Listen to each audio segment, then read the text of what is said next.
রাসূল করিম সাল্লাল্লাহু আলাইহি ওয়াসাল্লাম বলেন, শাবান মাসের 15 তারিখে রাত্রিরে ইবাদতকারীদেরকে আল্লাহ পাক ক্ষমা করে দেন, মাফ করে দেন।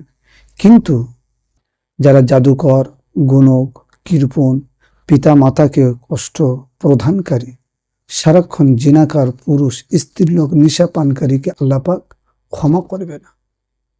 এই শ্রেণীর মানুষগুলোকে এই রাতে আল্লাহ পাক ক্ষমা করবে না। তবে হ্যাঁ, খালেস তওবা করতে হবে, খালেস তওবা করতে হবে, অঙ্গীকার করতে হবে যে জীবনে আমি আর কখনো এইরূপ গুনাহ করব না, জীবনে আর কখনো আমি এইরূপ অপরাধ করব না।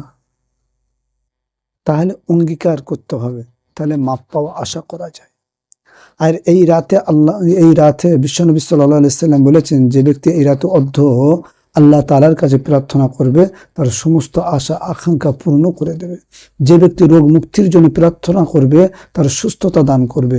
যে ব্যক্তি গরিব, ধনী, মালদার হওয়ার জন্য প্রার্থনা করবে, তার ধনশীল করে দেবে। এই রাতটা হলো একটি গুরুত্বপূর্ণ একটি রাত। তা আমাদের সকলকে এই পবিত্র শাবান মাসের 14 তারিখে রাত্রিরে বেশি বেশি করে আমল করার তৌফিক দান করুক। সকলে আমিন।